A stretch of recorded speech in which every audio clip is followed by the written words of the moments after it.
Tengo fe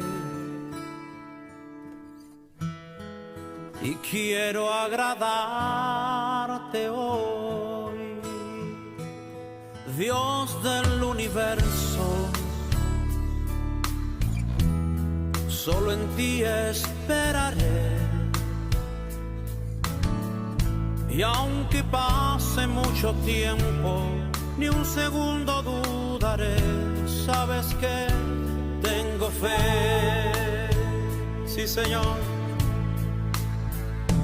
tengo fe, esperando mi milagro estoy. Ay, ay, ay, tengo fe y quiero agradarte hoy. Yo siento que y tomas mi mano hoy, contra viento y marea, el mar yo cruzaré. Sabes que tengo fe, tengo fe, sí Señor, esperando mi milagro estoy. Ay, ay, tengo fe, quiero agradarte y quiero agradarte hoy.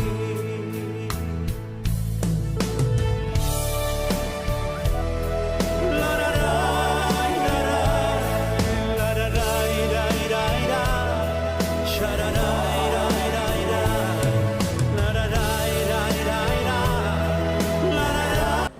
Bueno, aquí estamos, ¿vale? En paz, en tranquilidad, la Venezuela de hoy, en esa fórmula perfecta que nos encontramos contigo. ¿Por qué? Porque ante todas esas escaladas, ante todas esas tensiones en el mundo, una Venezuela que remonta, como siempre, hacia lo que debe ser la diplomacia de respeto con todos los países del mundo. Pero también ese peregrinar, esa fe que está hoy desarrollándose a nivel de todo nuestro país, solicitando que levanten las 1088 medidas coercitivas unilaterales. Hoy tenemos un programa de lujo, tenemos como siempre invitados especiales, como es el caso de nuestro vicerrector académico de la Universidad Simón Bolívar, bienvenido, Víctor Teotisco, doctor, quiero agradecerle que nos acompañe, porque fíjate, 1088 medidas coercitivas unilaterales, ¿cómo está marchando? Porque eso hay que decirlo, ¿no? 10 años de medidas coercitivas unilaterales, siento que pareciera que dentro del sector universitario los que siempre nos ven saben, pero esto es un programa que esto es una sorpresa porque hoy vamos a conversar de la decolonización, porque hay un evento en esta semana. Quiero saludar a los invitados internacionales que ya están aquí a Glaxo, pero en este primer segmento quiero recordar que las universidades, como todos los subsectores, no le ha sido fácil. ¿Por qué? Porque son 1088 medidas coercitivas. Un gobierno que no tiene los ingresos que fueron mermados producto de esta operación, y vemos hoy cómo está en resiliencia todos los subsectores, el empresariado, el emprendedor, pero también los sectores educativos. Pareciera que hay grupos que lo que buscan es dislocar o esconder la realidad. Ahorita viene un 1 de mayo, y yo lo digo con todo el respeto de todo el país. No hay aún unos ingresos sustentables. Tienen que levantar las medidas coercitivas unilaterales para que se pueda arrancar de verdad con un salario ajustado, como lo dice la Constitución, porque ese es otro tema. Interpretar la Constitución como leguleyos trae también una consecuencia. Cuando no se tienen los ingresos sustentables, ahí donde viene ya la participación política, sin ideología, y quiero felicitar a la Asamblea Nacional, a las diputadas y diputados, a todos los subsectores del país que hoy están demandando con respeto ante el gobierno de Estados Unidos que nos levanten las medidas coercitivas, mal llamadas sanciones. Víctor, ¿cómo está la Universidad Simón Bolívar en pandemia, en todo lo que hemos tenido que vivir en este país con 1088 que llevan las medidas coercitivas? Bienvenido, bienvenido. Bien, fíjate, tú hablaste de las medidas coercitivas y el efecto de las medidas coercitivas fue más insidioso y más terrible dentro de las universidades nuestras. ¿Ven? Porque las universidades públicas, la Universidad Simón Bolívar, una universidad pública, una universidad del Estado, dependen prácticamente más del 90% de su presupuesto del situado constitucional. Y ese situado constitucional, por culpa de las medidas coercitivas, se redujeron los ingresos del país y por lo tanto casi a menos del 1% de lo que se recibía, y eso ocasionó que se redujeran todos los presupuestos de todas las instituciones del Estado en esa proporción, pero particularmente en las universidades fue mucho más radical y fue mucho más perjudicial para las universidades, porque poco a poco empezó a dejar de llegar suficiente dinero. Estoy hablando de 2014, 2017, ese periodo que coincidió además con el periodo de las guarimbas, o sea que era, veíamos que había una acción externa de estrangulamiento de la economía y de estrangulamiento del presupuesto universitario, y había una acción interna que era la agitación, incluso acciones terroristas, porque murieron personas, y eso creó todo ese ambiente hostil, polarizado, que le hizo mucho daño a la universidad. Y la universidad sufrió, todas las universidades sufrieron deterioro, lo sufrió la Universidad Simón Bolívar, lo sufrió la Universidad Central, lo sufrieron todas las universidades, porque el problema principal es que la infraestructura hay que mantenerla y hay un presupuesto de mantenimiento, y ese presupuesto empezó a mermar, y por lo tanto todo el cuidado de los espacios físicos y los espacios abiertos, pues entonces sufrió. Y también sufrió la calidad académica por la emigración, sufrió porque justamente ocasionó también un deterioro de los salarios, y esto fue lo que, creó este ambiente tan difícil para las universidades. Vino la pandemia, además, ¿no? O sea, fue compuesto con la pandemia, y la verdad que ocasionó una verdadera debacle en todas las universidades. Cuando el CN1 nos nombra como autoridades, nuestro principal objetivo fue rescatar la universidad. La universidad se paralizó, o sea, la universidad en 2020 suspendió actividades por año y medio prácticamente, y en ese momento la universidad quedó cerrada, no se tuvieron actividades internas, todo fue a la parte virtual, los laboratorios cerraron, se descuidó la infraestructura.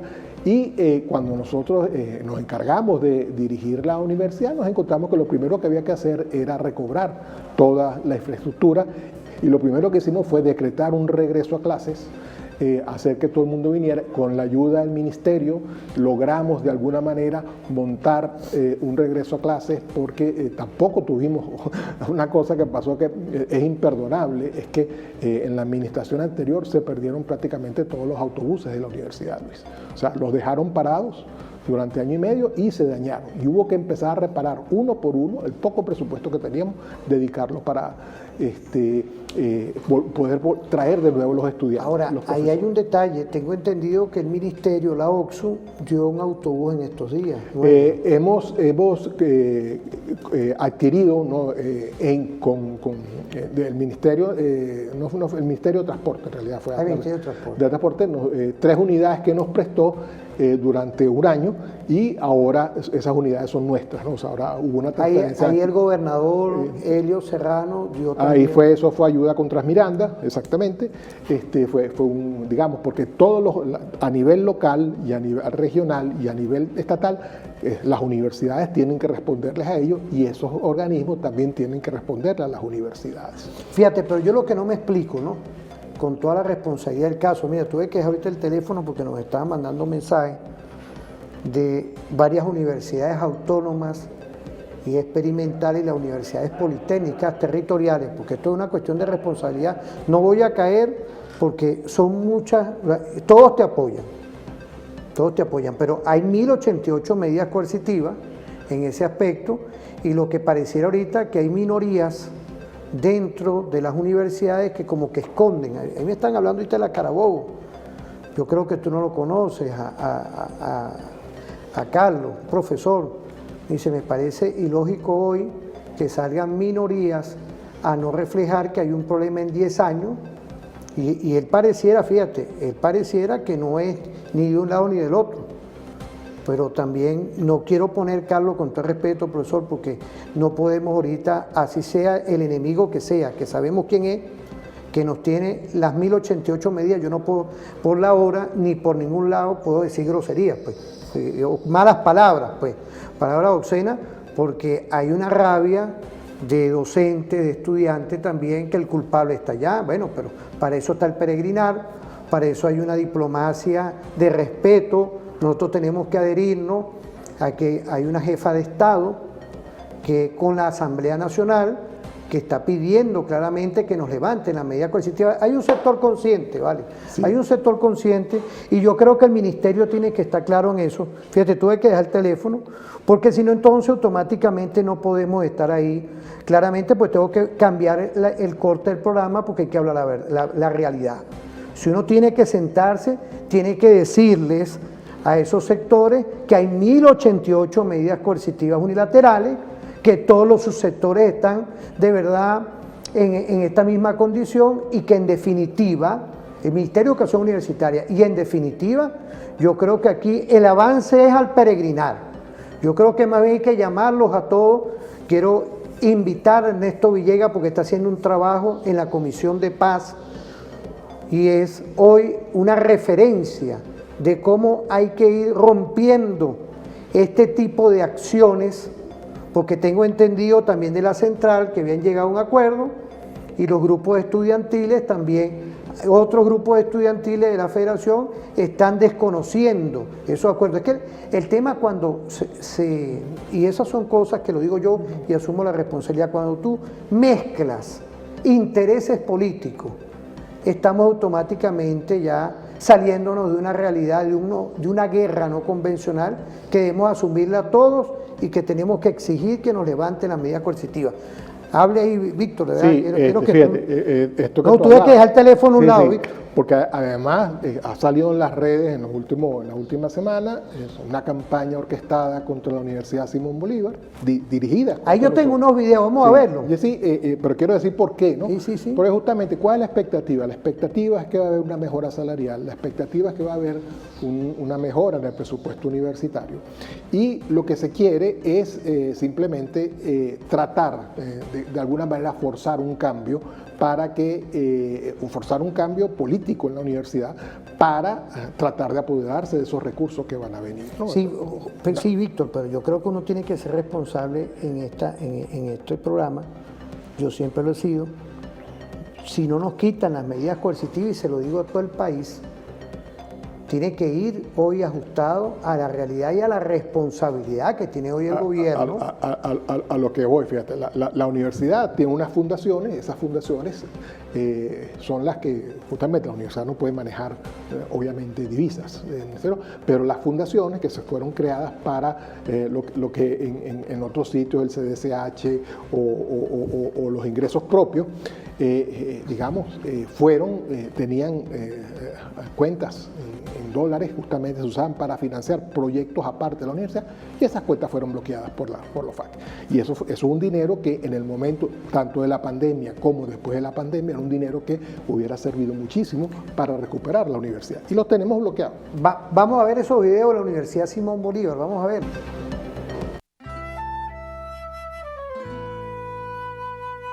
La Universidad Simón Bolívar es una de las instituciones de educación superior más importantes y prestigiosas de Venezuela. Fue creada en 1967 con el objetivo de fortalecer el desarrollo científico, tecnológico y humanístico del país, en un momento clave de la historia nacional. Sus actividades académicas comenzaron formalmente el 19 de enero de 1970, cuando el presidente de la República, Rafael Caldera, dictó la lección inaugural en el Valle de Sartenejas, en Caracas. Desde entonces, esa fecha se conmemora como el inicio de la vida académica de la universidad. Con sedes en Sartenejas, Estado Miranda, y en Camurí Grande, en el litoral central, la Universidad Simón Bolívar ha formado a generaciones de profesionales altamente calificados. A lo largo de su historia, ha graduado a más de 25.000 ingenieros, arquitectos, urbanistas y científicos, además de miles de técnicos superiores, especialistas, magísteres y doctores. La excelencia académica de la USB ha sido reconocida más allá de las fronteras venezolanas. En 2017 fue clasificada como la mejor universidad del país y una de las más destacadas de América Latina, gracias a su fuerte énfasis en la investigación y la formación de alto nivel.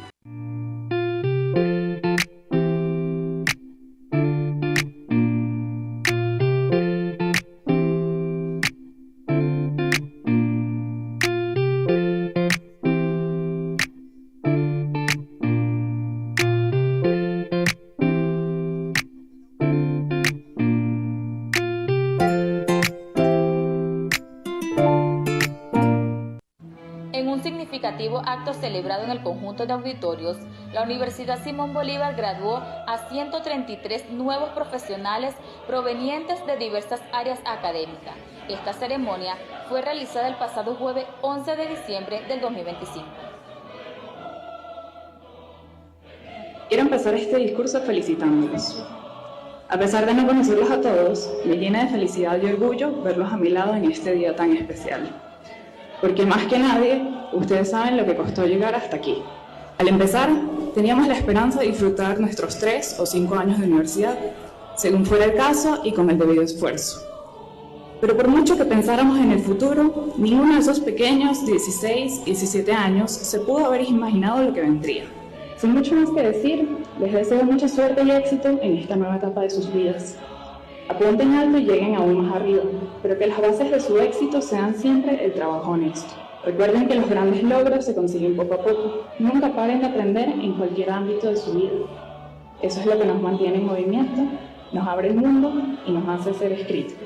Obtener un título universitario siempre requiere de esfuerzo, porque el aprendizaje en realidad a estas alturas, en la etapa universitaria, es una cosa que se obtiene, no que se recibe. El aprendizaje lo construyen los estudiantes a partir de las oportunidades que reciben en la universidad. Felicidades a todos los graduados de la Universidad Simón Bolívar. Su arduo esfuerzo y dedicación los han llevado a este importante logro. El futuro les espera lleno de oportunidades.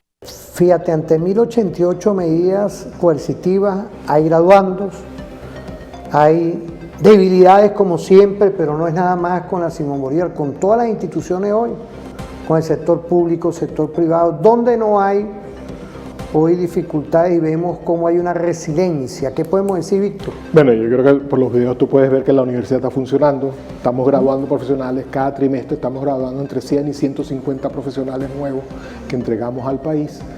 Y tú sabes lo que me ponen ahí, que no se le ha caído ningún techo como pasó con otra por falta de mantenimiento. No, pero justamente a eso voy. No, pero gracias a la misión Venezuela Bella y gracias a la ellos han se ha venido interviniendo la universidad desde hace 5 años. ¿Quién dirige esa misión? Cuando Venezuela Bella empezó la intervención en la universidad, la dirigía la ingeniero Jacqueline Faría. Okay. Ahorita es ministra de Transporte. Ahora es ministra de Transporte.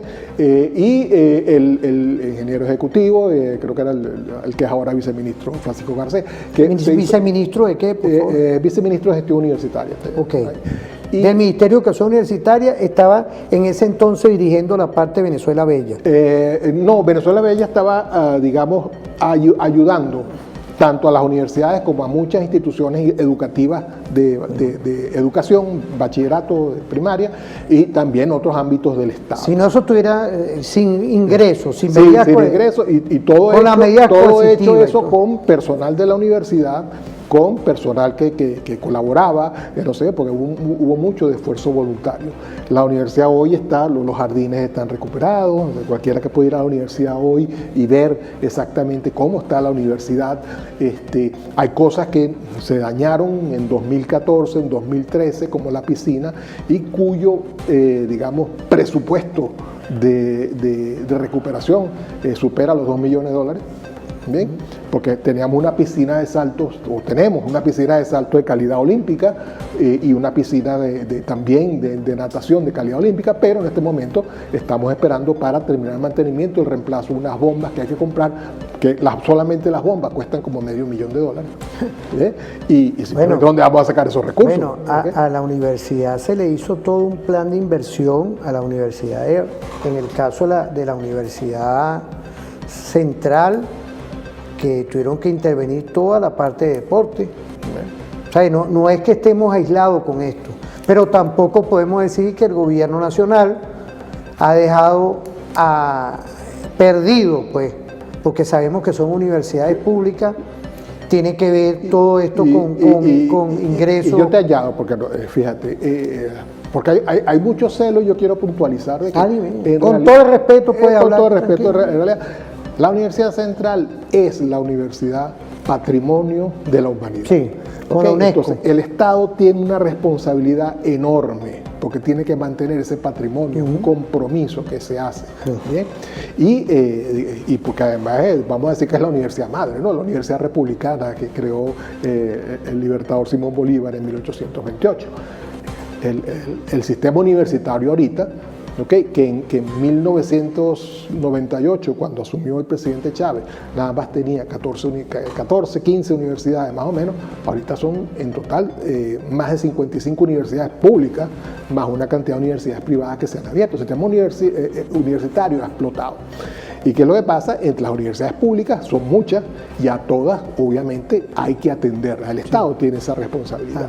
¿Okay? Todas las universidades quisiéramos que se recuperara la planta física, quisiéramos que hubiera buenos salarios para mantener la planta profesional, quisiéramos que la mayoría de los graduandos, la gente estudiantes bachilleres, vayan a la universidad a su carrera de preferencia. Es una labor que hay que hacer y para eso hay que invertir. Y si por las medidas coercitivas no tienes cómo invertir, te quedas estancado, porque o sea, nos deterioró una coyuntura política interna, no externa. ¿Ven? Es así porque hubo un intento en realidad en aquel momento, un momento difícil, si te acuerdas, 2014-2017, en realidad donde la convivencia universitaria fue dañada. Entonces ahora vamos nosotros justamente en este ambiente de la Comisión de Paz que trae justamente todos los actores para trabajar por la universidad, es importante que entendamos el momento, entendamos que las universidades deben recuperarse solamente con la ayuda del Estado, ¿okay? Y solamente con la direccionalidad de recuperar de manera de poder dar el servicio que nosotros tenemos que hacer, que es proveer nuevos profesionales al país, y para eso, o sea, digamos, hacemos los esfuerzos, esfuerzos que van mucho más allá de la universidad no es un empleo, ¿okay? Ser universitario, no es una misión, ¿okay? Y no voy a decir que es de vocación, porque es mucho más que eso, es como decir que tú tienes por introspección interna, tú quieres contribuir muchísimo más de lo que tú crees que eres capaz de dar. No, claro, Víctor, y ahí hay un tema también que es el problema nacional con la medida coercitiva, el tema de las providencias estudiantiles. Yo fui dirigente estudiantil y sabemos que eso depende directamente de los ingresos sustentables que tiene que tener una nación. Antiguamente nos iban a privatizar la educación superior, llegando a la revolución bolivariana en Constitución del 99, es gratuita el pregrado. Y es hoy un reto que todos entendamos que el gobierno nacional, que dirige nuestra presidenta Delcy Eloína Rodríguez Gómez, está haciendo un esfuerzo para recuperar los ingresos, el salario. Imaginémonos, eso va concatenado también con todos los subsectores y las instituciones públicas que hay que tributar. Una gran inversión, eso no es un gasto, una gran inversión que requerimos que todos entendamos y solicitemos el levantamiento de medidas coercitivas. Vamos a ir a una pausa.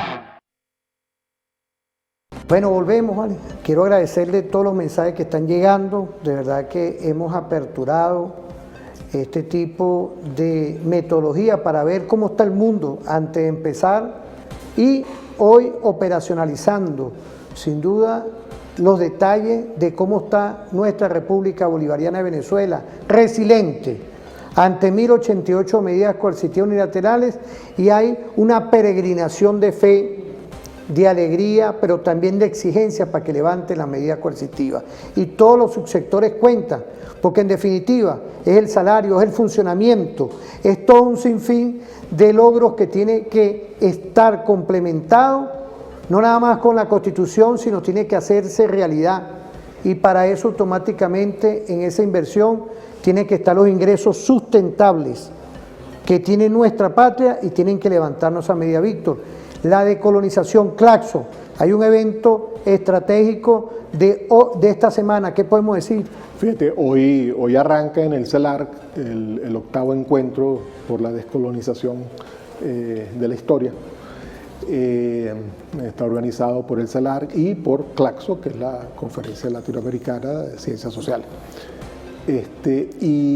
Digamos, es la 8ª edición, o sea, se ha venido celebrando en los últimos 7 años con cierta frecuencia, tiene que ver justamente con la extracción dentro de nuestras estructuras de país, nuestras estructuras educacionales, nuestras estructuras universitarias, ¿okay? Todos aquellos aspectos que nos convierten en colonizados de un pensamiento que trata de minimizar las contribuciones de los países latinoamericanos al desarrollo del mundo, al desarrollo de la historia, al desarrollo de la tecnología, y que además nos hace comprar marcos históricos, marcos mentales y marcos metodológicos de cómo trabajar. ¿Bien? Entonces lo primero es entender exactamente dónde están esos aspectos de colonizadores de la historia, o sea, la negación de, por ejemplo, todo lo que había en Latinoamérica, en Sudamérica, en realidad en todo el continente, porque incluso en Estados Unidos había una gran presencia indígena que fue masacrada. Hay en México todavía, digamos, hay etnias importantes en Centroamérica, en Venezuela, en Colombia, en Brasil, que estaban allí mucho antes, y que hubo dos grandes civilizaciones en el continente, la azteca, la maya, la inca, ¿okay? Los chichos, o sea, hubo todo un esquema histórico, y lo que nos han contado siempre es la historia de la colonización, de la llegada de los españoles, después la llegada de los otros imperios, el imperio británico, el imperio estadounidense. Ahí tenemos un video de Dussel que nos habla un poco de todo este tema, y fíjate, sin libreto, ves cómo nosotros podemos avanzar, porque él nos habla claramente de lo que nos dejó aquí esa Europa colonial, el coloniaje, y lo que es el eurocentrismo. ¿Podemos verlo? Sí. Vamos a ver ese video. Eurocéntricos. Por eurocéntrico significa que enseñamos una historia de la cultura y una cultura como universal a la europea. Y la enseñamos desde la escuela primaria, secundaria, la prepa y las universidades. La mayoría de nuestros intelectuales son eurocéntricos. Hablan solo de Grecia, de Roma, del feudalismo y la modernidad europeo-norteamericana, nuestros intelectuales, y desconocen o desprecian lo propio. En México estamos aquí en el centro de una de las 6 columnas de la historia universal. Esas columnas fueron la Mesopotamia, 7.000 años antes de la era común, el Egipto, y después la India, la China, Mesoamérica, con México como centro, y el Incario en Perú. Quiere decir que estamos en uno de los centros mundiales de la cultura. Y sin embargo, fuera de algunos retóricas, recuerdos, despreciamos lo propio. Aquí tenemos un pequeño representación de los pueblos originarios en México, que son más de 150 comunidades completamente ignoradas, y ahora el aeropuerto les pasa por sobre sus tradiciones de 7.000 años de agricultura. O es decir, nuestras élites, y pienso también las nuestras mismas, de que los que quieren hacer el cambio, están pensando, por ejemplo, una historia que es la antigüedad, la Edad Media, la Edad Moderna. ¿Quién estudió otra periodización para la historia? Nadie, todos han estudiado eso. Pero nosotros no tenemos nada que ver con eso, porque ni siquiera nos ponen en la antigüedad. Los chinos, indios, persas, griegos, romanos, pues no ponen a los incas y no ponen a los aztecas en la antigüedad, estamos en la luna. La Edad Media, nunca estuvimos en la Edad Media, nosotros estamos en la Edad Moderna, pero como lo conquistado, y todavía levantamos una estatua a Colón en el 1892, ahí en Reforma, y no la tiramos en el 92, hace unos años, porque faltó poco. Pero ¿cómo es posible poner una estatua a Colón, que es todavía peor que el propio Cortés? Porque es el que comenzó la invasión de América. El descubrimiento. ¿Cómo descubrimiento? Si nuestros indígenas vivían acá, no habían descubierto América. O es decir, Estamos preparados nosotros, porque va la 8ª edición de estos eventos, pero estamos preparados a nivel de la educación para darle un prisma real, las consecuencias de lo que fue impregnado con el eurocentrismo hoy. En toda esta América, en este subglobal, Víctor. Yo creo que se han hecho esfuerzos en nuestros países para incorporar dentro del currículo de la educación básica, esta perspectiva no eurocéntrica, es una perspectiva orientada hacia lo que era nuestro país, en realidad, sin descartar, ojo, por más que sea, como dice Dussel, que fue una invasión, ¿sabes? Fue una invasión que duró 500 años por allí, o 300 años luego de la independencia, físicamente como poder imperial, y después 200 años adicionales de colonialismo mental. Fíjate, tú que hablas de la mente, yo creo que es importante hoy, cuando tú ves en la opinión pública que salen personas, pues no voy a poner las edades ni nada, en este momento, haciendo un paralelismo en la historia insurgente, que ven que de repente hay algún servicio público o algo que no esté dando la eficiencia que requiere, y vemos, ahí está el tema de la mente, que no entienden que hay 1088 medidas coercitivas unilaterales, que buscan esconder la realidad. Esas son las cosas hoy que tenemos que ver. Por eso es que esto va también en la formación en todos estos años, y vemos, fíjate, dejé el teléfono porque sé que los mensajes que nos llegan muchas veces son la vecindad, el vecino, el mismo edificio o los caminos reales, que la gente está más clara que muchas personas que o están estudiando o son ya profesionales. No, con todo respeto, 1088 medidas coercitivas unilaterales esconden ese coloniaje, que hoy son 1088 medidas coercitivas. ¿Qué podemos decir?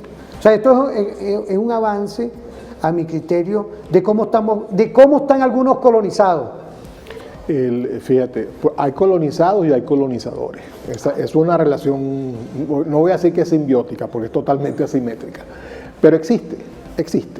Y significa, por ejemplo, que tú comparar el sistema político venezolano, el sistema económico venezolano también, contra sistemas de otros países que no están sujetos a medidas coercitivas. Entonces tú dices, no, mira cómo está el país. O sea, mira, y eso se debe al fracaso de las políticas económicas. No, y eso tú tienes que voltearlo.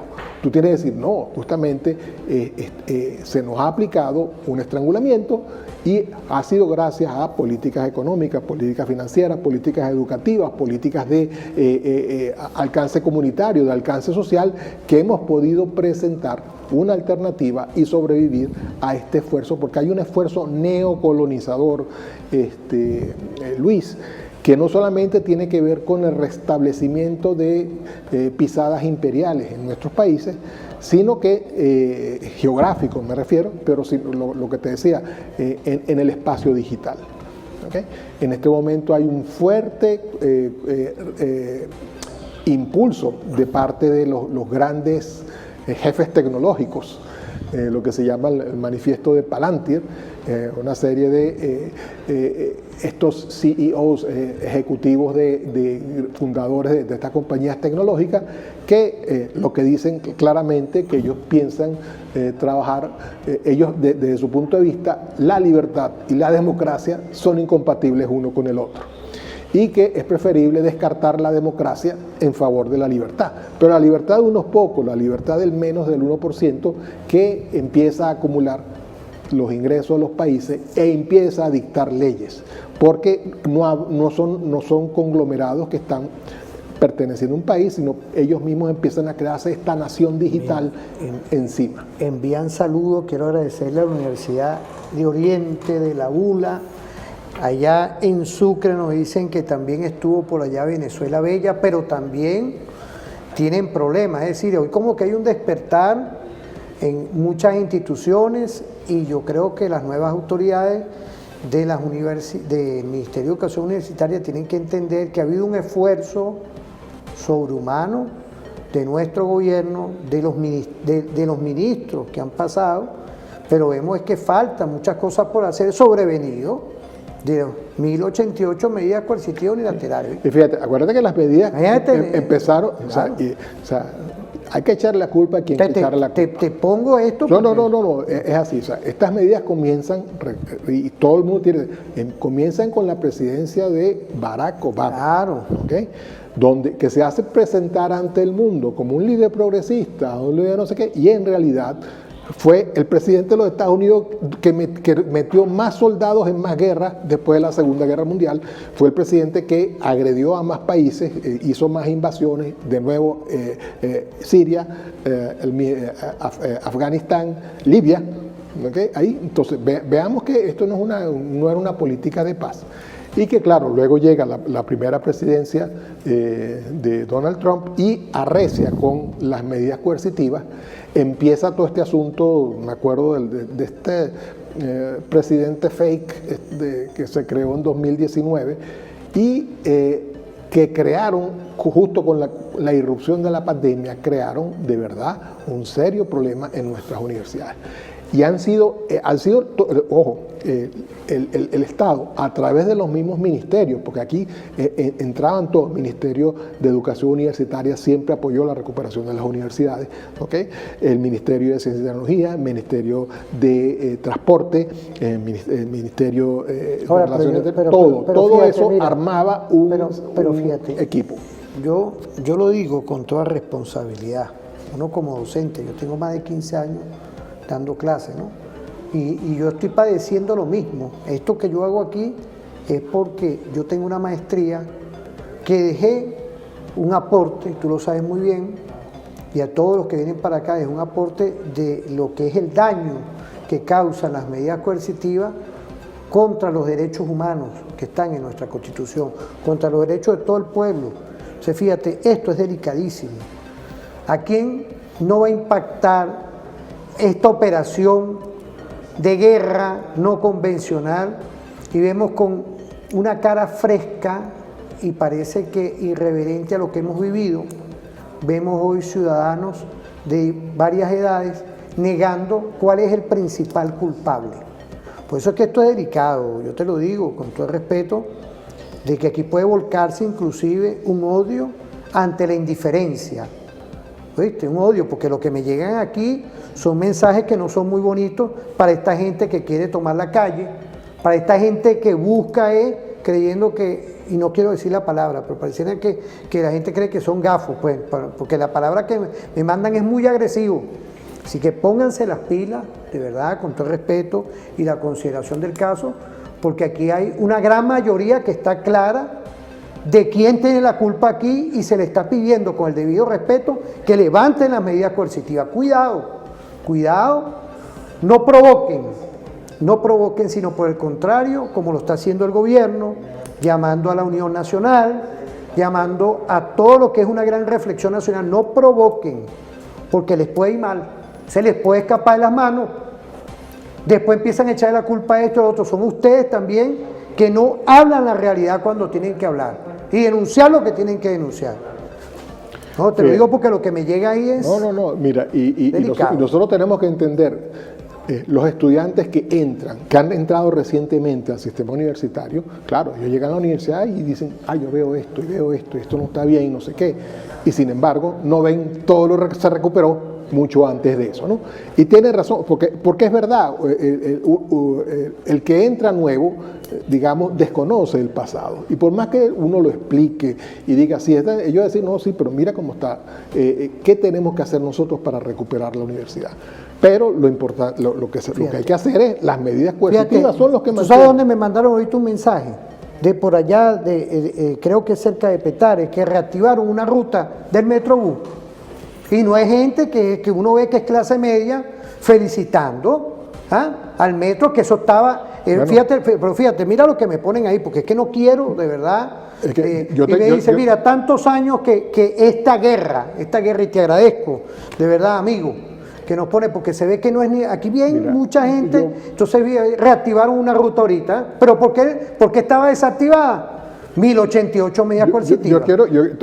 Voy a montarme no, sobre por eso. decirte esos temas. Porque fíjate, cuando la universidad, nosotros en 2021 comenzamos la gestión, encontramos que la universidad venía cerrada en pandemia y en año y medio todos los autobuses que teníamos, que no eran muchos, se habían dañado porque los habían dejado parados. La administración anterior lo dejó parado y se dañaron motores, se dañaron filtros, no sé qué. Tuvimos que usar parte de presupuesto, donaciones, esfuerzos. La misma Venezuela Bella nos ayudó con talleres mecánicos, no sé, para empezar a recobrar los autobuses. Poco a poco empezamos de 0, pasamos a 25 autobuses. Vamos a invitar, fíjate, vamos a invitar vamos a invitar a Garcés, porque hay un esfuerzo del gobierno nacional. Y honor a quien honor se merece, a Garcés, porque veo que él tuvo esa misión. Pues, sí, nos reactivamos, nos donaron, como dije al principio, unos autobuses. Nosotros compramos otros autobuses, estamos ahorita en proceso de unas compras adicionales. Los pocos ingresos propios que hemos nosotros recibido a través de los proyectos que se hacen para la calle con empresas y qué sé yo, incluso con empresas del Estado, los hemos estado usando para recuperar la infraestructura, recuperar los comedores. O sea, Venezuela Bella reconstruyó el comedor universitario porque estaba dañado también. Entonces ahora estamos ofreciendo una serie ofrecemos el servicio. Quisiéramos que el servicio se ampliara porque claro. ¿Qué pasa? Quisiéramos que todos los estudiantes tuvieran almuerzo garantizado en la universidad, pero en este momento las provincias estudiantiles no dan para eso, pero una vez que se aumenten, queremos que aumente la cantidad de servicios que podamos en el comedor, que en este momento estamos atendiendo totalmente de forma completa a los becarios. ¿Bien? A los becarios. A los estudiantes becarios, que los hay. La universidad tiene sus becarios. Claro. Ahí. Bien, con respecto al profesorado, sí, mira, hay un problema salarial que se va a atender, ¿no? Pero que en estos 10 años las sanciones ocasionaron tanto la migración de personal como personal que se jubiló, que antes se quedaba trabajando en la universidad. Pero ese es el problema nacional. Te estoy diciendo que es un problema que está fuera de lo que podamos resolver. Y también de las nuevas autoridades ministeriales. Fíjate, uno cuando se pone a ver la complejidad que tiene esto, vamos a invitar a Garcés, porque yo no sabía todos estos temas. Igualmente me ratificaron de Sucre, allá de Cumaná, que pasó Venezuela Bella en varias universidades. Es decir, quiere decir que aquí no nos quedamos aquí en un chinchorro. Por eso es que la irresponsabilidad hoy, pero la irresponsabilidad hoy, porque eso lo asumo yo, de cómo se está llevando la comunicación y mosca con las cableras. Ahí Conatel tiene mucha incidencia, mosca con eso, porque lo que hacen es desviar lo que es la realidad, porque veo ya que es que el gobierno nacional, los ministros que han pasado por el Ministerio de Educación Superior Universitaria, le han dado un vuelco, o sea, ha habido atención. O sea, eso es lo que estoy viendo. ¿Viste? Fíjate, tú mencionaste el Metrobús, justamente nosotros... No, eso lo pasaron ahorita, eso me lo nosotros mandaron. logramos en el año pasado que el Metrobús nos creara una ruta universitaria para la Universidad Simón Bolívar. Ajá. Y en realidad, o sea, ¿Se creó? Cada media hora sale un Metrobús desde Coche a la Universidad Simón Bolívar. Pero fíjate, pero esas son las cosas hoy Sí, que hay que hablar responsablemente. Sí, y estamos en negociaciones para abrir una segunda ruta desde el centro del Caracas. ¿Esa ruta de dónde es hasta dónde es? Desde Coche, desde la estación del metro de Coche. Municipio Libertador. Hasta la Universidad Simón Bolívar directa, una ruta directa. No, yo creo que aquí hay intereses políticos, yo creo que hay que tener cuidado. Yo lo que estoy viendo, yo como experto en seguridad de la nación, aquí yo creo que los órganos de seguridad del Estado, lo digo con toda responsabilidad, hay que estar pendiente, porque esta gente lo que quiere es calentar la calle y manipulan. Fíjate, yo no sabía todo esto. Sí. Y ahora tenemos, por ejemplo, la corporación Juntos Todo es Posible, está haciendo todo el mantenimiento de la universidad, de los jardines, y nos está ayudando también con el mantenimiento de otras áreas. Mira, hay muchas cosas que hay que hacer en todas las universidades, Claro. impermeabilización de techo, reemplazo de las luminarias, cosas que antes se hacían con el presupuesto universitario, pero que ahora simplemente con 3 años con un presupuesto congelado por culpa de las medidas coercitivas unilaterales, pues justamente tiene a las universidades en una camisa de fuerza. No, yo ahí yo sí creo que aquí hay intención, porque fíjate, me están mandando mensajes de todas las universidades, vemos como los docentes dicen, hay un problema nacional, estamos participando, dígame allá de Lara, estaban participando en Maracaibo, aquí me mandan mensajes que están participando en el peregrinar porque saben que la inversión está ahí.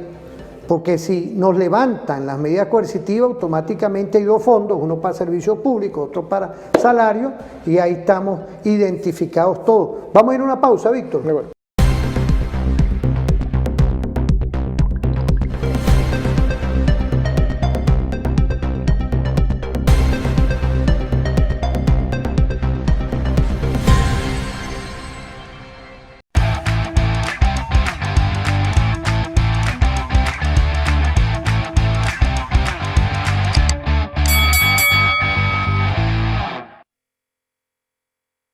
Mira, volvemos, ¿vale? Quiero agradecerle a nuestra audiencia. Hoy nos pintamos de universidad, pero no puedo dejar a la vecindad, a la Junta de Condominio, imagínate, pues. Hablamos de Venezuela Bella y le recuerdan a nuestra doctora Delcy Eloína Rodríguez Gómez ese tema de tomar en cuenta, y así es que la Junta de Vecinos, la vecindad, los circuitos comunales, los caminos reales, los pescadores, los campesinos, todas y todos hoy en lo que es un clamor de que levanten las medidas coercitivas unilaterales. Seguimos con la decolonización, no se separen, por favor. Mira, tenemos una nueva visión, mira, tenemos todo atrás, un esfuerzo de General Morales y este equipo perfecto, honor a quien honor se merece. Vamos a irnos a un video de Grofel. Él está aquí en este momento, quiero saludarlo si nos está viendo. Vamos a seguir con la decolonización, vamos a ver ese video.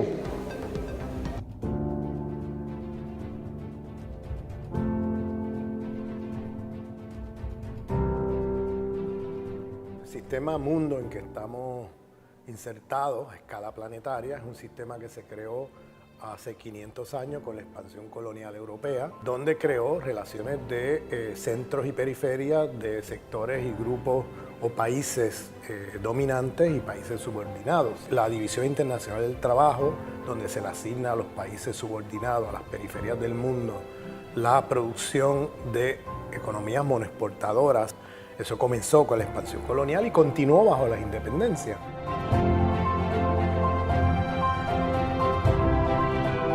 No nos damos cuenta que las formas de vivir, las formas de ser y de estar en el mundo que nosotros tenemos están fuertemente marcadas por patrones occidentalocéntricos, eurocéntricos, capitalistas, neoliberales de funcionamiento.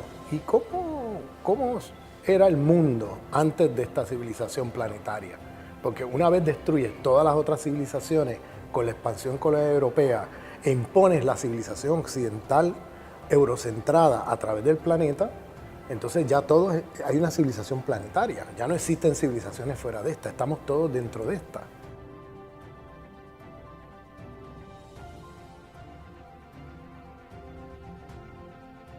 Uno no se da cuenta que estás en una civilización con un paquete de formas de relaciones de poder y de formas de ser y estar en el mundo. Y entonces por eso la izquierda tiende a pensar siempre que el problema es un problema de un sistema económico. Y no se da cuenta que ese sistema económico está ya organizado desde adentro con las lógicas civilizatorias de muerte de la civilización occidental. No existe el capitalismo como un sistema insulado, existe un capitalismo histórico que está imbricado con las lógicas de una civilización, que hay lógicas ecologicidas, hay lógicas genocidas por el racismo, ecologicidas por el dualismo cartesiano, hay lógicas feminicidas por el patriarcado de la cristiandad, hay lógicas epistemicidas por el eurocentrismo, destrucción de conocimiento de otros pueblos.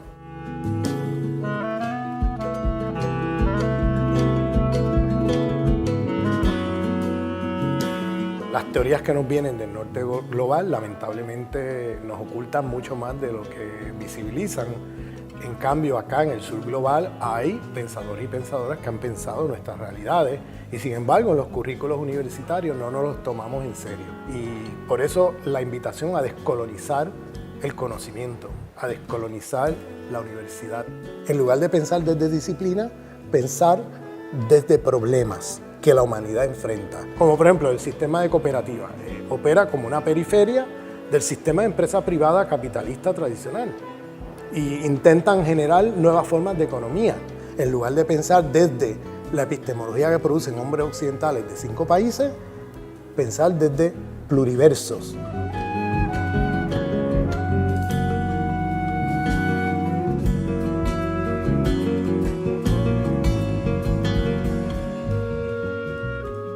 Estamos constituidos en nuestra subjetividad, en nuestros hábitos, en nuestro comportamiento, por los ejes de dominación de esa civilización. En cambio, los pueblos indígenas, que... Fíjate, es importante, quiero saludar a Pedro Calzadilla, en este momento le envían saludos, él está metido en el CELAC. Sí, este evento, fíjate, mira, este evento lo está organizando. No, pero fíjate, no de quien no se merece, esto no se equivoca, pues aquí con todo el respeto, porque cuando mandan 1, 2, 3, 4, 5 mensajes, ya uno sabe cómo es, o sea, que dan referencia a eso, y fíjate, todo va concatenado con lo que es los saberes. Es ese pensamiento complejo que hoy inoculó prácticamente lo que está ocurriendo en este subglobal. Esta guerra no convencional, que a veces en la mente no se entiende, cómo no se convence de cómo las estrategias de lograr asfixiar a los pueblos del mundo, vemos hoy cómo, y no se entiende aún, cómo también hay una gran cantidad de ciudadanas y ciudadanos de la patria que están claros cuál es el enemigo común. Por eso es importante, Víctor, quiero agradecerte, ¿verdad?, que hoy estés acompañándonos porque el tema también es educativo, el tema es estructural. O sea, cuando tú ves de repente una persona que habla de salario y esconde por algún interés o por desconocimiento, así sea autoridades académicas, ¿sabe? Uno ve que la mediocridad camina si hay intereses, y si no, es que no han estudiado. O sea, uno ve el nivel de repente, porque con todo el debido respeto, lo dice un docente, pues, sin discriminación, por eso es que no nombro a nadie, pero cada quien que asuma. Cuando tú vas y dices, voy a marchar, voy a ir con una soberbia, y vemos que ahí no está el resultado. El resultado está en el diálogo y ver de ese diálogo, entender cuál es el problema para resolverlo. Es lo que yo veo con todo el respeto, Víctor. Por eso es que con esto hay que tener cuidado, mucho cuidado hay que tener aquí, cuidado, porque los intereses que se están manejando en la Venezuela de hoy son claros para querer subvertir la tranquilidad y la paz. Es lo que yo veo, con todo respeto. Fíjate, todo este proceso de descolonización, uno tiene que entender porque hay hitos en la parte de la recolonización, en este caso del espacio no europeo, porque incluso de la mente de los mismos europeos están siendo colonizados. En este momento prácticamente están convertidos en una colonia, porque solamente saben decir sí a lo que se les dice que digan sí, y punto. En el caso que vemos ahora, fíjate, en los años 90 salió este manifiesto que se llama De la dictadura a la democracia, de Gene Sharp.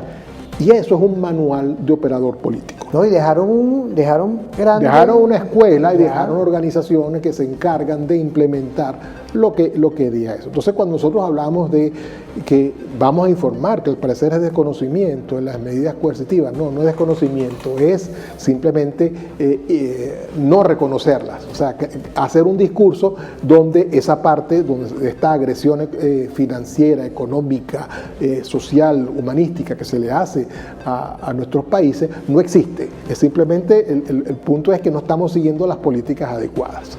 ¿Okay? Una operación psicológica. Es una operación psicológica y entonces hay gente, o sea, y que ha sido desde la cuna prácticamente. Nosotros hemos tenido dirigentes, digamos, estudiantes, incluso profesores, políticos venezolanos que han sido formados en esa escuela. Pero yo voy a algo que tú dijiste al principio. Lo primero que hace el manual de Gene Sharp, y que todos deberían leerse, es que la idea no es llegar a un acuerdo, nunca. La idea es sacarte de donde tú estás. Es decir, ese manual político dice, mi idea no es llegar a una conversación, no es llegar a un acuerdo político, es quitarte del medio. Y entonces, la manera son estrategias como esta. Tú crees que llegaste a un acuerdo con un grupo y al día siguiente alguien se desgrana, alguien se despega y te dice, yo no estoy de acuerdo con lo que se decidió. Y eso ha sido una constante siempre en los procesos de negociación política venezolana y particularmente de negociaciones universitarias. Entonces ya uno lo sabe, ¿sabes? Porque la idea no es llegar a un acuerdo, no es resolver el problema, es mediáticamente crear una imagen y después, decir, no has resuelto el problema, yo no llego a acuerdos contigo, yo me voy por mi lado, yo no sé qué, y permanentemente agitación. Tú sabes por qué yo coincido contigo y yo respeto, yo en lo personal y mi equipo respeta lo que ocurre hoy en la Asamblea Nacional, porque ellos están avanzando en que hay votos de consenso, o sea, en las decisiones que se están tomando, y vemos cómo claramente, te lo digo la verdad, con todo el respeto, Víctor, a las toldas políticas, siento que hay un grado de maduración que honor a quien honor se merecen, gracias a un Dios, y vemos hoy cómo se está pensando en Venezuela, se está pensando en el país.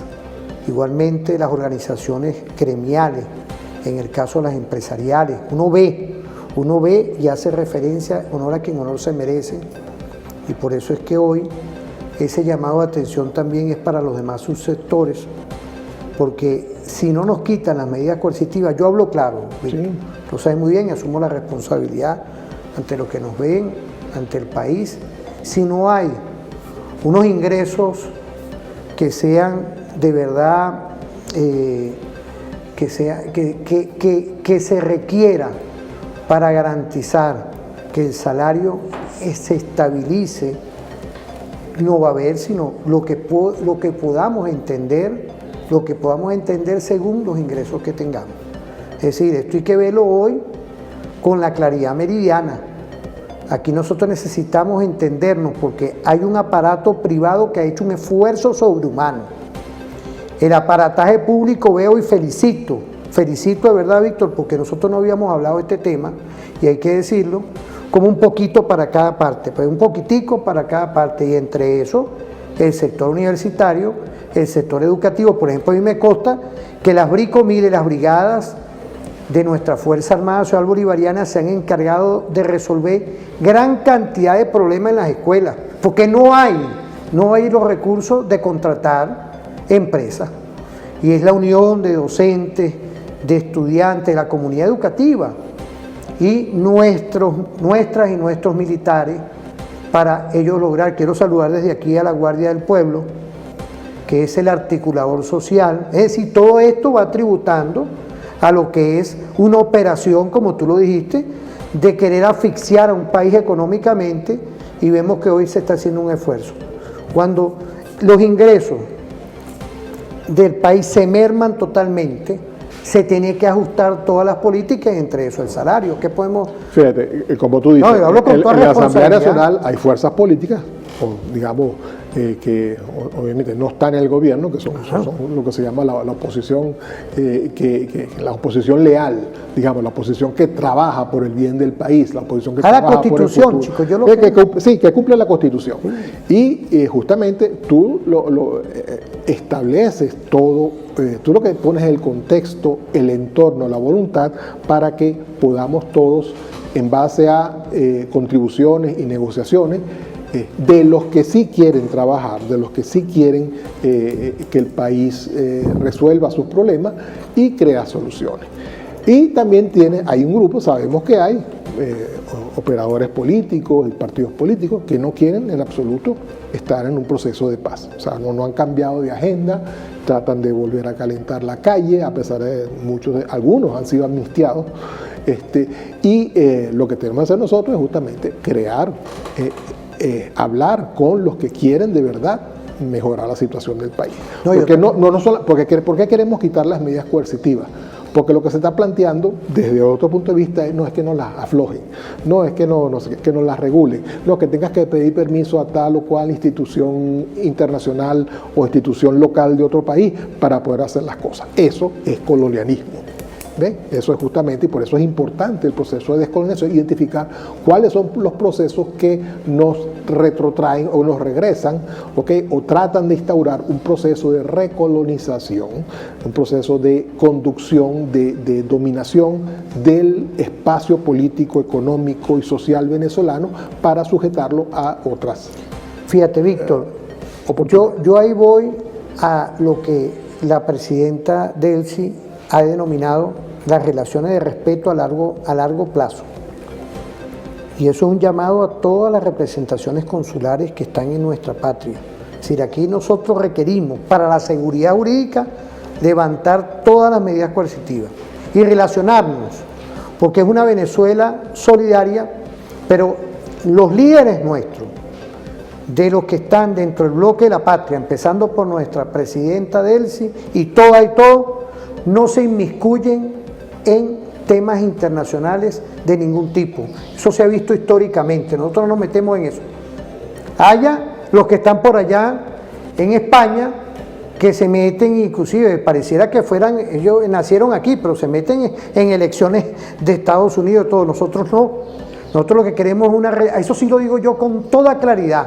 Nosotros no nos metemos en ningún tipo de relacionamiento externo, porque nosotros requerimos es el Estado social, democrático, derecho de justicia, nuestra Constitución. Son los referentes hoy de lo que es una política de nuestro Estado-Nación. Antes de irnos a la pausa, porque estamos ya activos, es la Venezuela de hoy que tiene que descolonizar todo este tipo de infecciones que pueden llegar, vamos a hablar de tipo en términos médicos.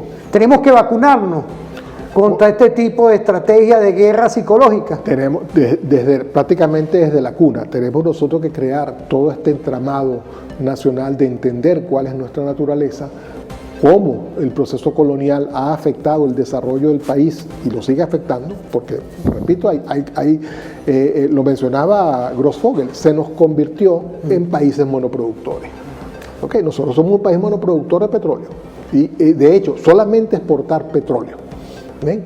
Entonces, ¿qué pasa? Al tú exportar un solo producto, si te lo regulan, te lo confiscan, te lo no sé qué, inmediatamente entras en problemas. Pero la agenda económica nuestra se está diversificando. Exacto. Entonces, justamente, ¿cómo se contrarresta? Tú diversificas, no dependes no te conviertes en monoproductor, o sea, dejas de ser monoproductor, pero además del producto que exportas, tratas de aprovechar lo más posible para llevarlo aguas arriba y aguas abajo en otros casos. Por ejemplo, y tú has escuchado también a Emilio Hernández cuando viene acá. O sea, nosotros deberíamos Emilio, en vez de exportar petróleo, deberíamos estar exportando Emilio derivados. es el decano de estudios profesionales de la Universidad Simón Bolívar, quiero saludarlo, a José Vicente Hernández, quien es vicerrector administrativo, quiero saludar al doctor Estefan, pero a todas las universidades, porque mira, de aquí tuve que dejar esto, mira, tenemos que desarrollar una industria petrolera de derivados, ¿okay? Claro. De derivados que no están sujetos a una serie.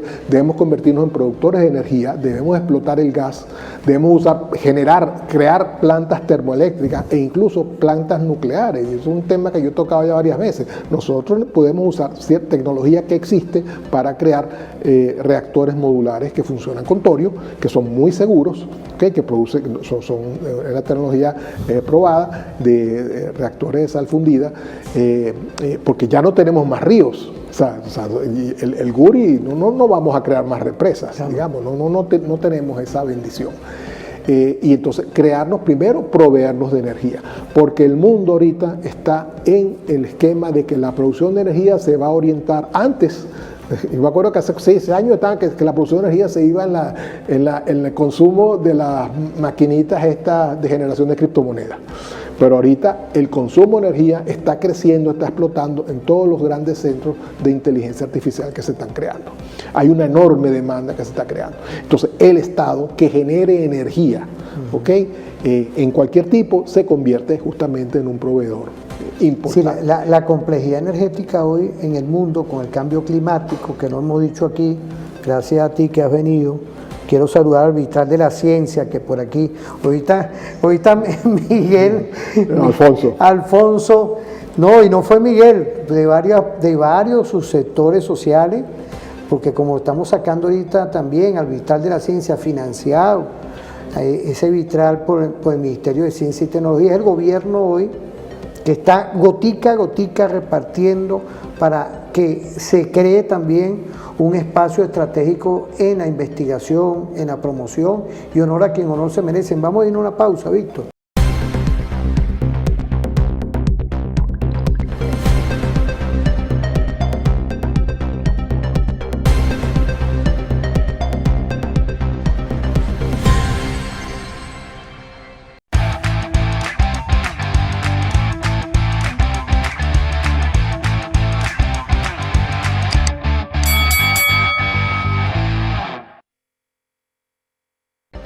Bueno, volvemos y en esa fórmula perfecta estamos, como siempre, comprometidos con una comunicación de equilibrio, pero también de lo que nosotros siempre tenemos que estar presente, que es llevarnos como un morral que uno va cargando, que es un contenido para generar conciencia.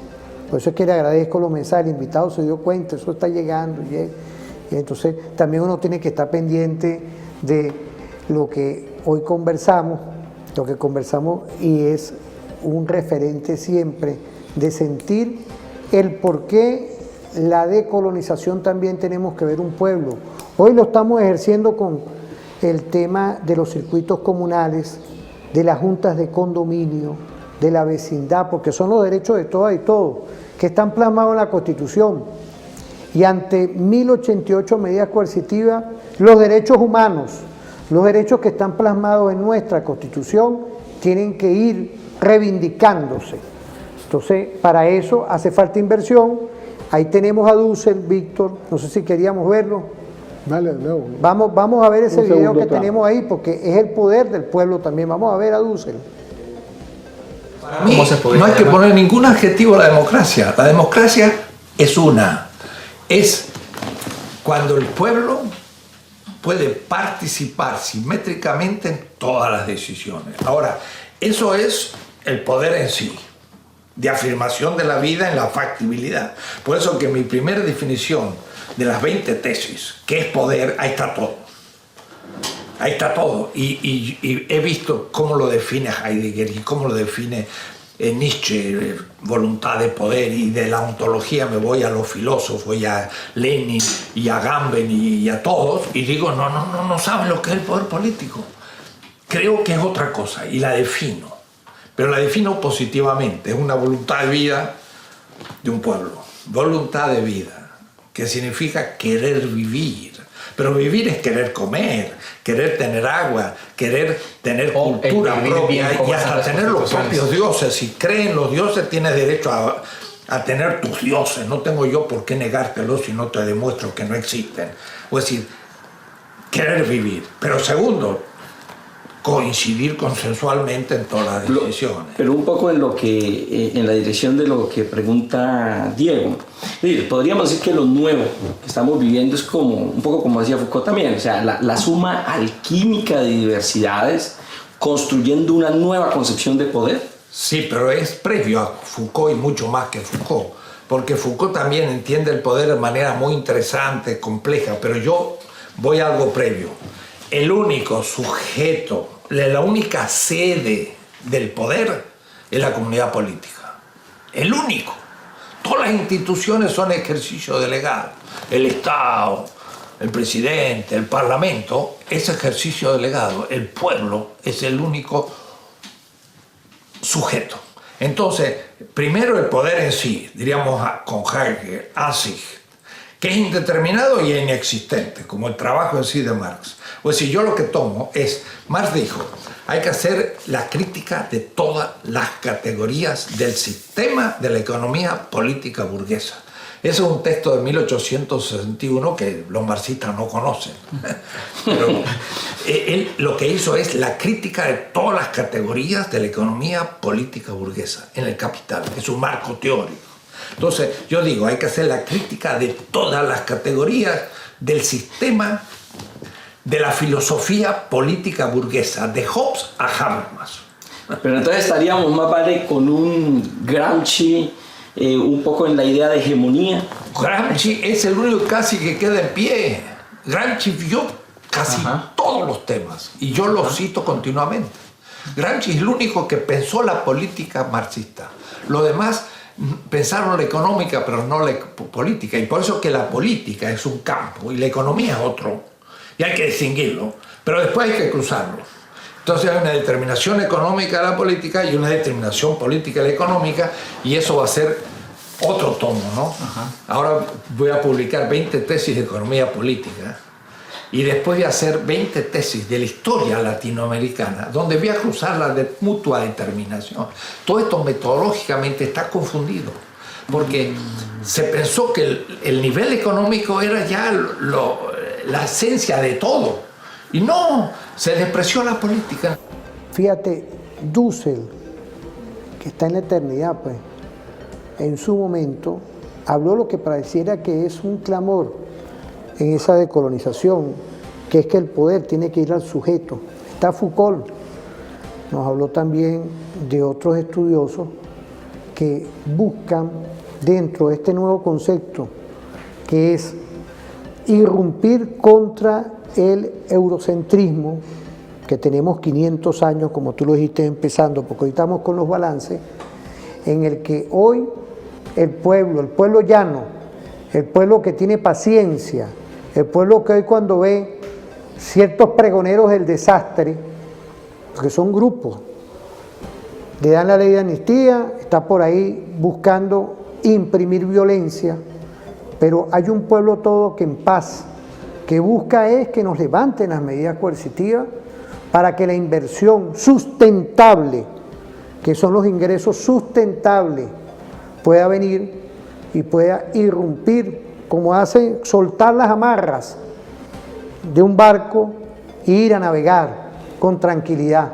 Hay viento y buena mar, como dicen, quiero saludar a la Armada Bolivariana y a los que hoy hacen del oficio del mar una bendición, porque es ese Dios que está aquí, que está impregnado. ¿Qué podemos decir, apreciado profesor? Mira, yo me quedo con la frase que dijo Dussel, de que la democracia no tiene apellidos. Es que él dice que no hay varios tipos de democracia. La democracia es una, es la elección del gobernante por su pueblo. Allí. No hay una democracia occidental, no hay una democracia liberal, no hay una democracia socialista, no hay una democracia humanista. La democracia es solamente la elección por tu base, por tu país, por tu población, etc. Porque cuando tú hablas de, por ejemplo, de democracia liberal, estás hablando que es democracia siempre y cuando se instaure un programa económico particular, un programa neoliberal. Cuando hablas de democracia occidental, te estás hablando que te estás circunscribiendo a ese eurocentrismo, ¿okay? Del cual beben todas las democracias del hemisferio occidental y de Europa. Y tratar de imponérselo a África y tratar de imponérselo a Asia, e incluso, o sea, no los impusieron a nosotros, sin embargo, históricamente nuestra concepción racial, porque somos un crisol de raza indígena, negra, ¿okay? Inmigración europea también, pero también inmigración de otros países, y que se ha creado digamos, un espíritu nacional distinto. Entonces, Fíjate, hablaste de algo. En ese espíritu nacional hoy vemos cómo hay una mayoría de venezolanas y venezolanos y gente que vive aquí en esta tierra de gracia que pareciera que rechaza cualquier acción que pareciera que uno viene del eurocentrismo, de eso, que es calentar calles, de vestirse a veces, imaginémonos pues, por ahí anda uno que parece, como me dicen aquí, anda disfrazado hasta con una toga pues. Esas son las cosas hoy que uno ve con una referencia de un pueblo todo que está en la calle, ¿ah?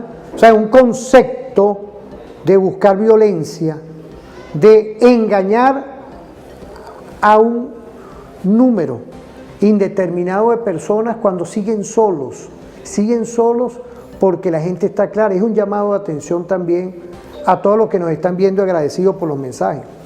Y digamos, este espíritu nacional se contrapone, o en realidad se opone y debe ser aplastado por estas nuevas tendencias neocolonizadoras que están surgiendo en el mundo y que te digo que ya no son nación. Nosotros creemos, podemos achacárselo a la nación X, a la nación Y, una federación de naciones. No, en este momento esto corresponde a una visión, como dije al principio, de grandes ejecutivos de empresas tecnológicas que pretenden crear no un gobierno basado en una estructura geográfica, sino un gobierno basado en el dominio de las tecnologías digitales.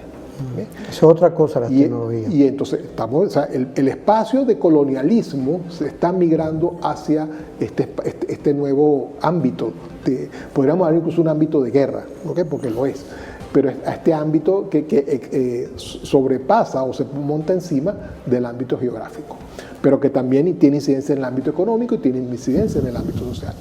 Y este grupo lo ha dicho muy claramente, no cree en la democracia, cree en la oligarquía tecnológica, en crear una casta que es la que va a gobernar los destinos del mundo. O sea, y lo tienen, o sea, cualquiera puede leerse el manifiesto Palantir, que es esta compañía que le hace una enorme cantidad de servicios de tecnología, tanto a Estados Unidos como a Europa y como a Israel, y que cree que va justamente su obstáculo para lo que ellos llaman defender la libertad de ellos de hacer lo que les dé la gana, es acabar con la democracia como método de escoger los gobiernos. Ahora, yo te pregunto algo porque esto es importante, Víctor, que hay unos minutos ahí.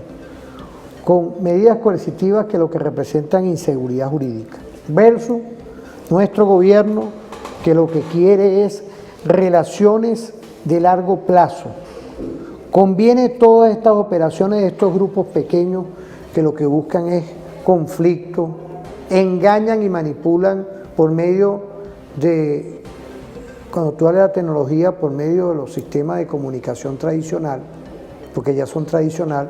Es decir, hoy cuando uno ve todo este tipo de operaciones psicológicas, tenemos claridad de los que nos pueden estar viendo los líderes, que nos pueden estar viendo fuera, qué es lo que le conviene en ese relacionamiento a largo plazo.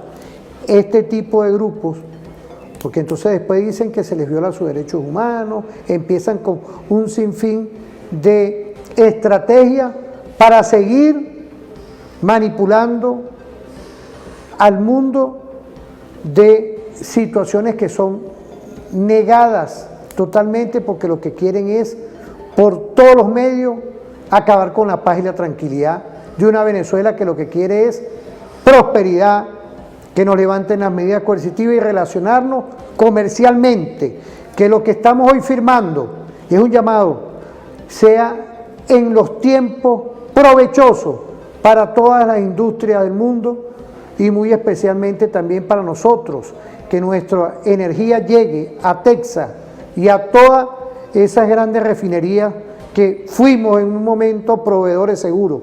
Y hoy, con un gobierno y con la Asamblea Nacional, seguimos siendo proveedores seguros. ¿Qué podemos decir, profesor? Bueno, fíjate, las medidas coercitivas, uno tiene que analizar por qué se instauran las medidas coercitivas y por qué no se quitan. ¿Okay? Porque una vez que las pones, creas una realidad nueva y entonces quitarla te pone en el colonizado la opción de, digamos, negociar por su libertad, negociar porque te la saque. Y si bien en principio nosotros estas medidas coercitivas que se fueron aplicadas a distintos países para que cambiaran su política económica, su política social, su política laboral, su política final y su geopolítica sobre qué aliados hacia dónde se dirigía el mundo. Esto que está pasando, estamos viendo que está siendo instrumentado para orientar a todo el globo. O sea, Venezuela es un punto focal porque es la principal reserva de hidrocarburos, por lo menos por 200 años. Y es importante que, por eso tener de alguna manera control, regularnos a nosotros, nuestra independencia de poder usar ese recurso de la manera que pues nosotros queremos usar. Nosotros no queremos que eso se quede en el subsuelo, nosotros queremos que eso se use y genere ingresos para el desarrollo del país. Y si no lo regulan con las medidas coercitivas, lo que están es impidiendo el desarrollo del país. Pero fíjate, yo creo que hoy la madurez estratégica de una gran parte del país, cuando uno ve, porque nosotros tenemos 10 años aquí, 10 años en referente informativo, lo que uno ve es cuando hay un calentamiento de calle, la gente condena eso. O sea, esos son lo que hoy sigue y se mantiene. No quieren problemas de calle, lo que andan es buscando entendimiento, diálogo nacional, hoy en un relacionamiento de respeto a largo plazo. Sí, las condiciones hoy del Estado venezolano están referenciadas a ir construyendo espacios internacionales que puedan venir para acá, el que quiera venir y hacer negocios, Víctor. ¿Por qué? Porque nosotros necesitamos reconstruir todo el andamiaje público y coadyuvar con el sector privado, en conjunto el nacional, para lograr salirnos de esta coyuntura que son las medidas coercitivas. Y sí. El sector científico, el sector pensante nacionalista en Unión Nacional tiene que hacer como lo está haciendo ustedes ahí en la Universidad Simón Bolívar, profesores, estudiantes que están saliendo egresados, una gran mayoría como en las demás universidades, en las demás instituciones privadas también, porque hasta de la católica me mandan mensajes, con el respeto del padre allá que es rector. Aquí yo no me estoy cayendo, aquí nos mandan mensajes de todo. Y es para mí una bendición del Dios que nos pone aquí, Víctor. Las medidas coercitivas afectaron a todos. ¿Sí? Y eso es lo que tenemos que entender. Las medidas coercitivas no eran contra un gobernante o contra un ministro o contra... No, fueron para todo el país, afectaron al sector industrial, afectaron al sector universitario, afectaron... Y entonces, ¿qué pasó? Como tú dices, las universidades privadas también sufrieron. Claro. Porque mermó la matrícula, mermaron los profesores, emigraron. Entonces, ahora estamos en una situación donde necesitamos recursos humanos que no están en el país para recuperar el país. Entonces hay que hacer de nuevo la inversión para poder formarlos, para poderlos recuperar. Y los que estamos en labor de responsabilidad, tenemos que, no voy a decir de tripas corazón, tenemos que recoger una cantidad de sitios para poder... ¿Tú sabes lo que me mandaron de la Universidad Católica? Un enfoque, la descapitalización intelectual, lo que logró las medidas coercitivas. No, y los saludo, profesora, con todo el respeto a todos los que nos están mandando ese enfoque, esa opinión, porque para nosotros lo importante hoy es que tenemos que tener una madurez, porque aquí hay un grupo que hasta se viste, como me dicen también de la misma central, yo no lo voy a nombrar porque me voy a empavar, se visten hasta de Zamuro por ahí, pero con todo el debido respeto, porque uno es académico, y el traje académico no puede ser utilizado para lo que es la parte política. Ese señor está bien rayado. Allá ellos que les gusta eso, ese tipo de cosas. Yo lo respeto, porque es el respeto mutuo, es la tranquilidad. Igualmente en la ULA nos mandan ese mismo mensaje. O sea, uno lo que quiere es la unión, la paz, la tranquilidad, pero también hacernos sentir en Unión Nacional este 1 de mayo, que nos levanten las medidas coercitivas unilaterales para que se devuelva la prosperidad económica. Fíjate, a mí cuando yo oigo, uno de los procesos de descolonización es primero eliminar del lenguaje frases que inmediatamente te ponen en un contexto. Y esa frase, la frase capitalización y descapitalización, es una frase colonial.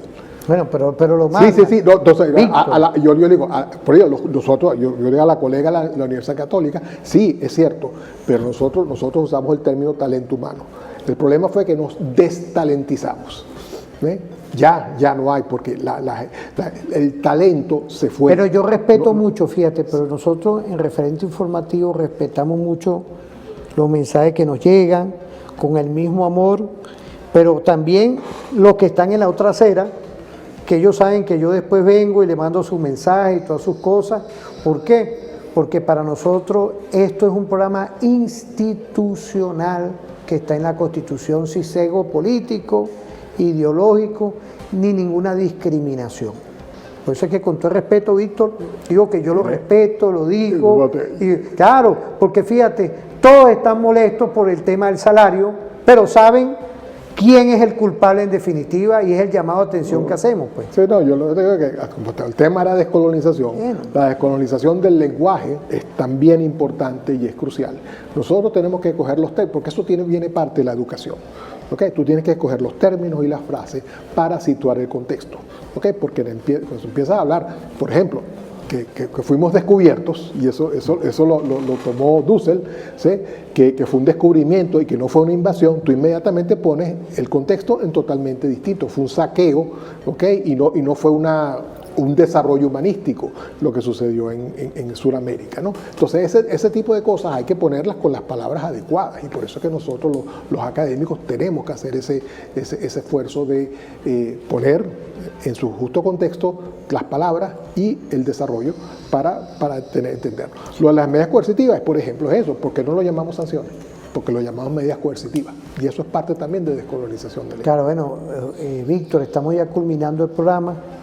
Quería que tú nos dieras por hoy esta reflexión, que empezamos de verdad con la claridad, felicitar a la Universidad Simón Bolívar, a todo el esfuerzo que están haciendo, pero me quedé corto a todo el sector universitario del país, que está haciendo un esfuerzo, de verdad, las universidades privadas, que también me mandaron mensajes de Barquisimeto, de Lara, de Aragua, de varias universidades, Entonces, la UBA, la Universidad Bicentenaria, están mandando mensajes felicitando el programa. Claro, pues es que son estos referentes hoy que sabemos que hay grupos que tienen intereses políticos que creen que el venezolano y el venezolano de hoy se va a prestar para cualquier aventura que esté fuera de la Constitución. Después no empiecen, y hay que decirlo aquí con toda la claridad, que los agarraron, que esté esto, que el otro, no. Aquí se respetan los derechos humanos, y al que se consiga contraviniendo la Constitución debe saber la responsabilidad que tiene ante el país, porque son 10 años que hemos estado y estamos sufriendo todo para que logremos hoy de verdad que venga la prosperidad, Víctor. Me quería enganchar con eso. Sí, fíjate, la Universidad Simón Bolívar está funcionando cada vez mejor. Tenemos cada trimestre estamos contratando personal académico, estamos formando nuevo personal académico gracias al Ministerio de Tecnología con las becas que está proveyendo para los investigadores. Pero si hay inversión en todo. Claro que hay inversión y que se está haciendo, y estamos también los formando como docentes, estamos incorporando a los estudiantes en el proceso. Ahí no hay ideología, no hay intereses de grupo, de nada. Lo que hay son necesidades, porque todos quieren que su universidad salga adelante. Claro. Los que quieren graduarse, los que quieren contribuir al país. ¿Okay? No tenemos estudiantes reposeros, eso no existe. ¿okay? Sí estamos haciendo un esfuerzo de una gran cantidad de estudiantes que ellos mismos se sustrajeron del sistema universitario por la crisis económica, los estamos haciendo regresar, estamos facilitando procesos, estamos tratando y todo el tiempo yendo a los distintos institutos oficiales para, mira, hace falta hacer esto, hace falta más transporte, hace falta más comedor, hace falta más atención, y yo creo que las autoridades del ministerio están muy conscientes de las demandas. Bueno, felicitar al Ministerio de Educación Universitaria, felicitar al Gobierno Nacional, al Ministerio de Transporte y al Plan Venezuela Bella, que uno cuando ve todo esto ha impactado. La corporación Juntos también. Bueno, claro, honor a quien no se merecen. Bueno, que pasen un feliz día, nos vemos en otra oportunidad. Víctor, sabes que este programa está invitado permanentemente a la Universidad Simón Bolívar y todas y todos. Próximamente vamos a tener un experto universitario, vamos a ver si lo confirmamos, que ya le escribí ayer con el equipo de producción para que venga y nos dé una referencia estratégica de todo esto que se está haciendo. Que pase un feliz día y nos vemos en otra oportunidad.